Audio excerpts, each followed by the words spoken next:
Good evening. It's that time of the year again when everyone, and I mean everyone, is in anticipation, demanding, hoping, praying that the budget has a little something for them. It has been my limited experience of covering budgets. My first full-fledged budget was in 2009. I have found that the common man/woman, the proverbial Aam Aadmi, almost always gets the rough end of the stick. But this show is not about expectations from the last budget of the Modi Sarkar. It is rather about what the Modi Sarkar has achieved or the lack of it in the past 4.5 years. Has Modinomics proved to be a bane or a boon for the common man? Does the report card of the Modi Sarkar reflect the big bang reforms that candidate Modi had promised? Is India's economy better off or worse after 4.5 years of a simple majority government? And to help me in this near impossible task of producing a 22-minute show on the state of India's economy, there are four eminent panelists tonight. Joining me will be Zaid Zafar Islam, national spokesperson of the Bharatiya Janata Party. Also with us is Gurcharan Das, economist. Sunil Alag is chairman of SCA Advisors, also an economist in his own right. And PN Vijay will be joining me in just a bit. He's also an economist. Thank you all for being with us. Let me start with Gurcharan Das, if I could. Mr. Das, the big ticket reforms that the Modi Sarkar promised when Prime Minister Modi was candidate Modi, how much of that do you think the government has achieved? Also, if we count demonetization as a big bang reform, did it actually achieve what the government set out to do? Well, that's a good way to start. I think Mr. Modi made three promises and we had one hope. The first promise was the word Vikas was a code word for jobs. And I would rate him as C or C minus even in creating jobs. The second promise was to bring down inflation. And I would rate him as A. He has done it, he or his good luck has resulted in an inflation which had been double-digit coming down to 3%. And the third promise was corruption, and I would rate him as B+, because he made a significant effort also, and also there at top levels, corruption, we've not had any major corruption scandals. So interesting. At the lower level also, if you look at the ease of doing business, that has jumped 30 points. And I want to come to ease of doing business because that is one calling card that the Modi government really wants. And the lack of corruption. Yes, Mr. Das, allow me to come in here for 1 second. Allow me to come in here for 1 second.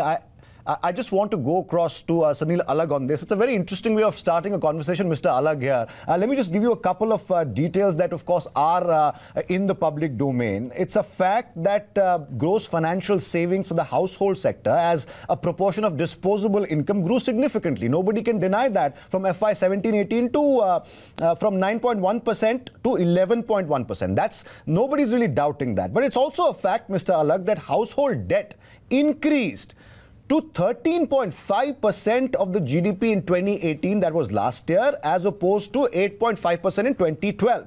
Having said that, while gross savings may have gone up, the question is, are Indians really saving enough? The Indians that Narendra Modi ji promised to pull out of poverty, give a better day, achhe din to, has that really happened, Mr.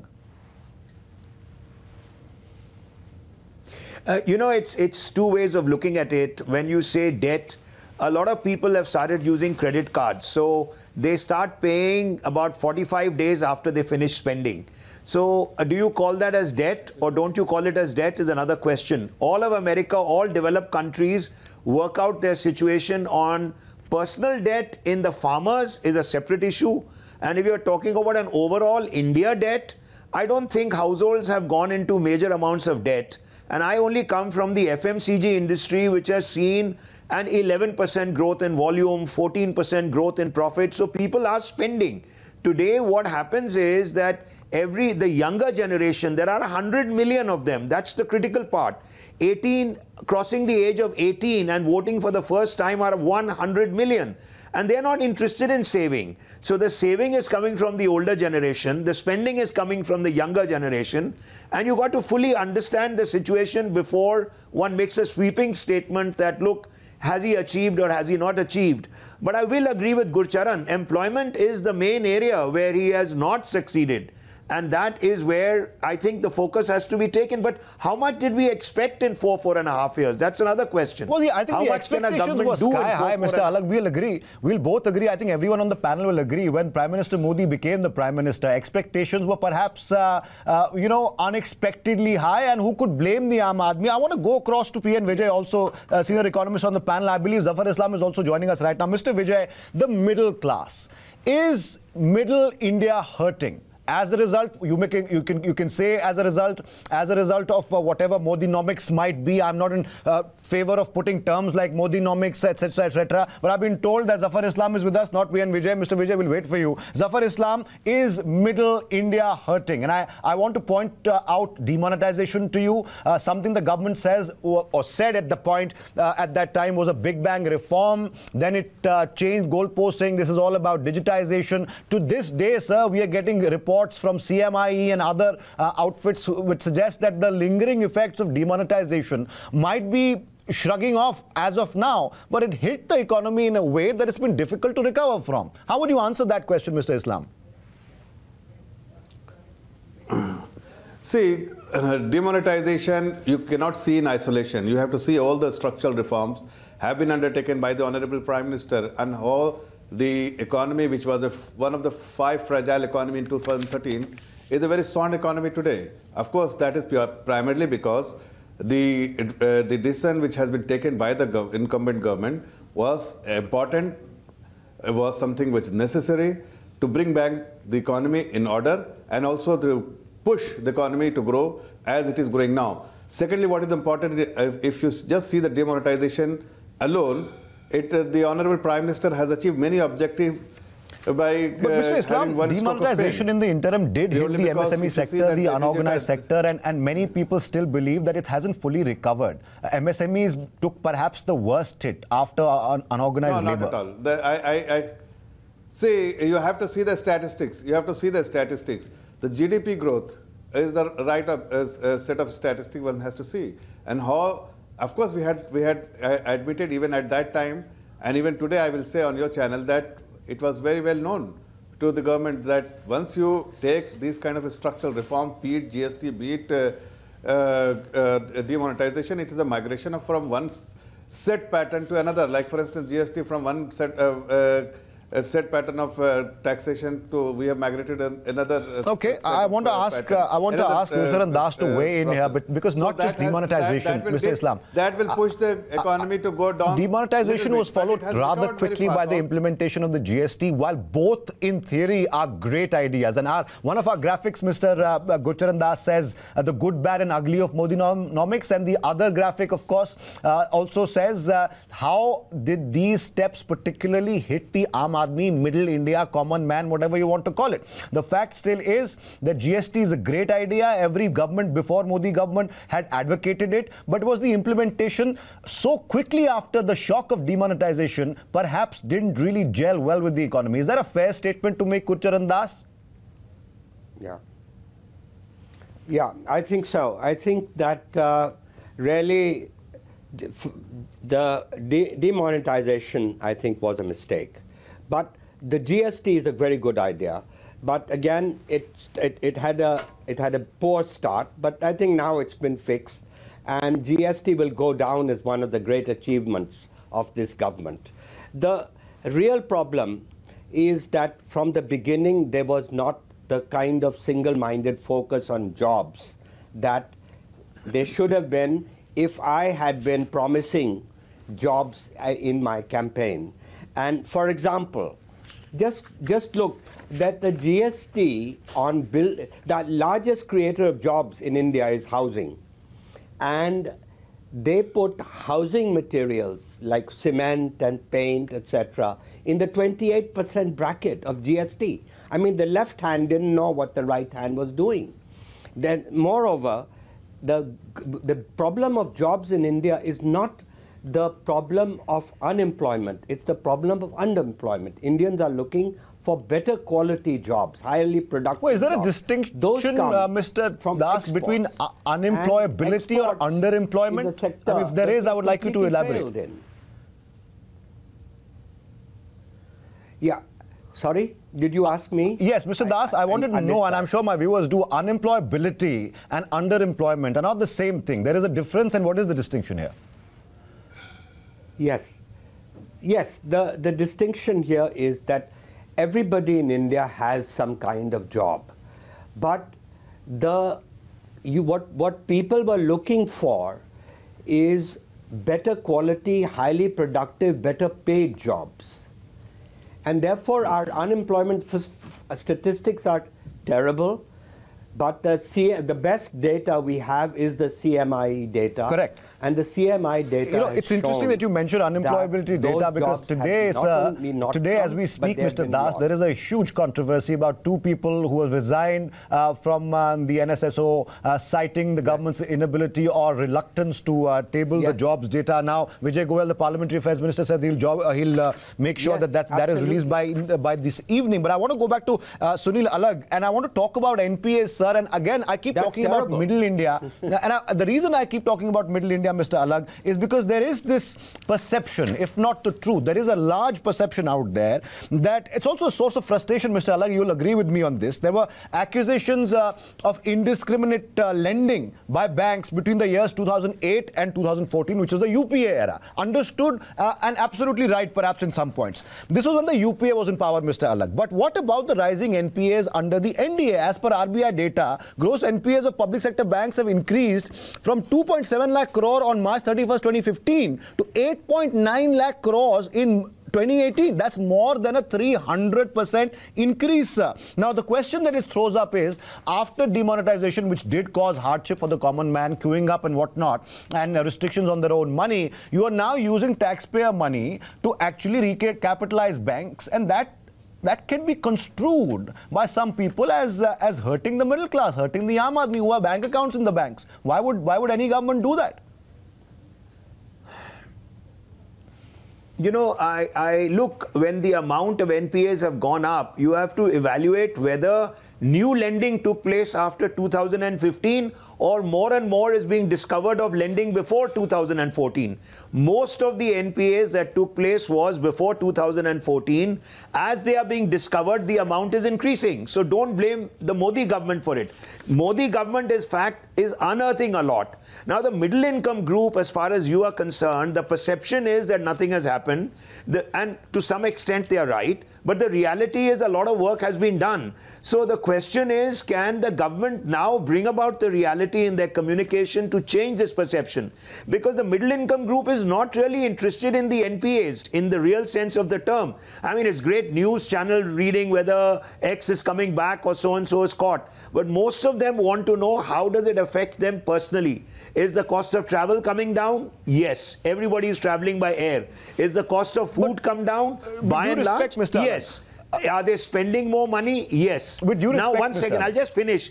Tax. How many people in the middle income group are paying tax? 1 second. So today, if you talk about taxes, look, the large amount of middle income group are really paying hardly anything in taxes.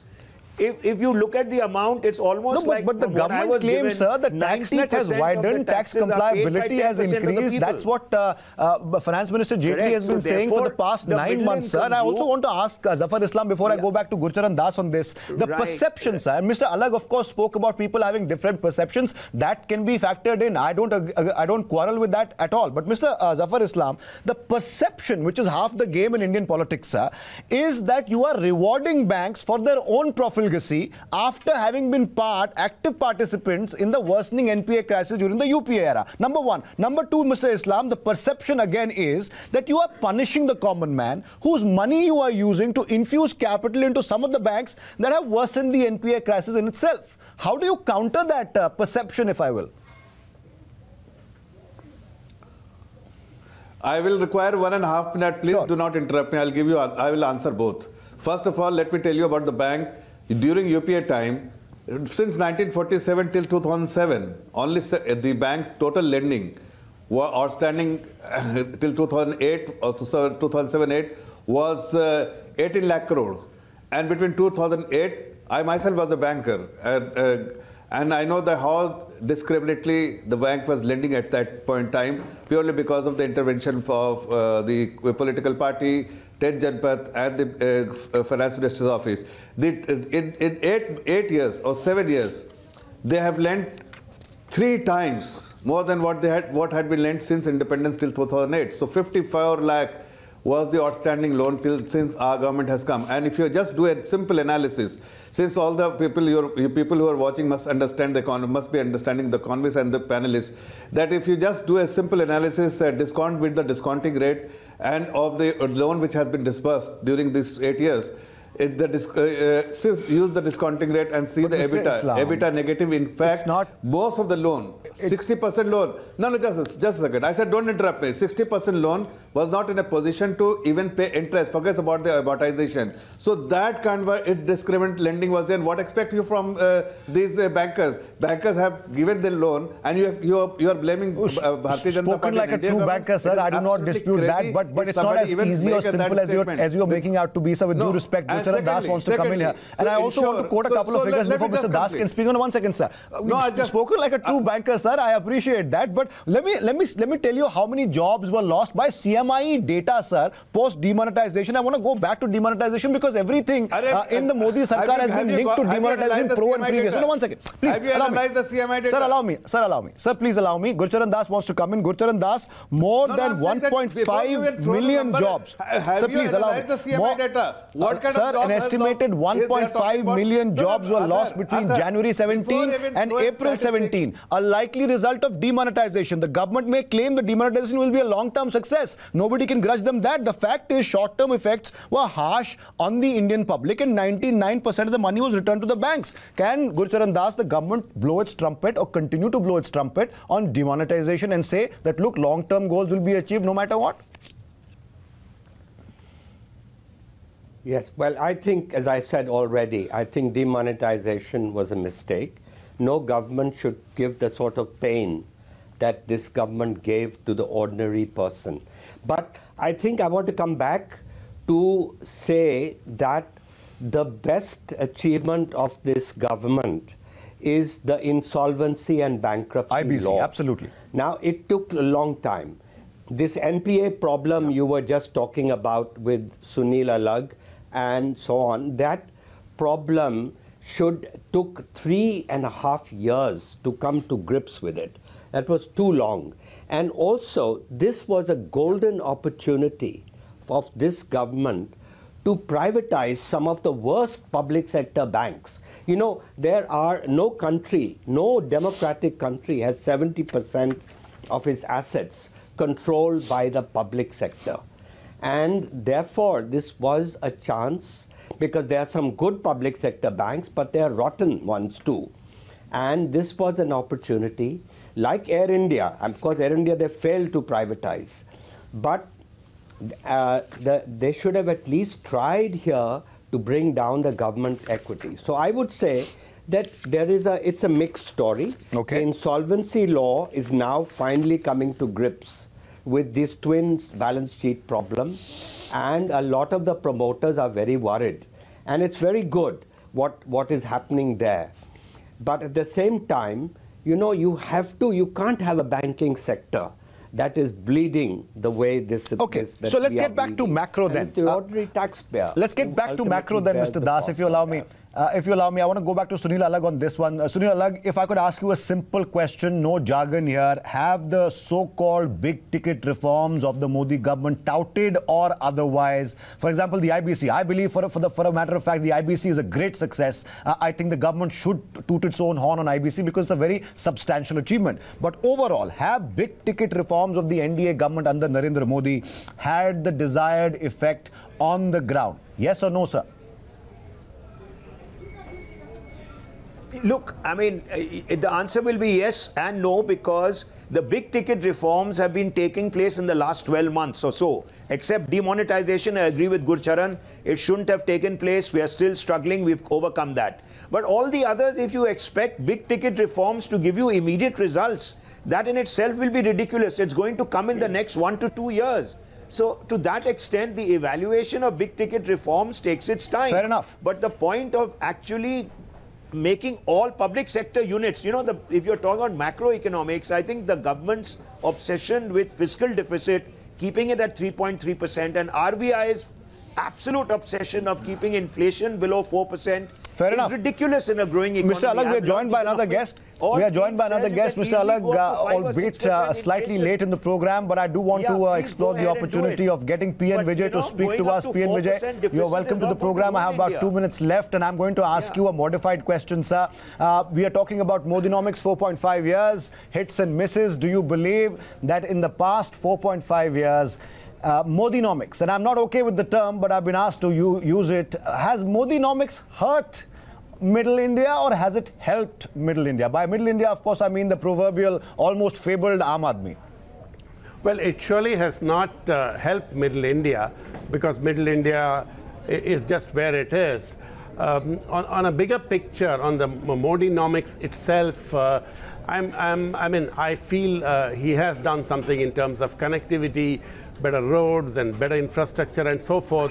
But it was such a great opportunity which I think Modi lost. He had a massive majority. After Rajiv Gandhi, nobody else had that type of majority. And the original dharma of BJP was a free economy. But I did not see anything big ticket. GST was a good thing, but it was a continuation of about 10 years' efforts. I didn't see the PSU banks being privatized. I saw some shares. There's hardly any disinvestment. Yeah, hardly any disinvestment. And most importantly, the much touted IBC. I don't think IBC is a success. I mean, people who don't know much about IBC say IBC is a success. But I can tell you, I can give you pages about it. The PSU and NPAs have not come down, and a few, 2 or 3 companies have been sold.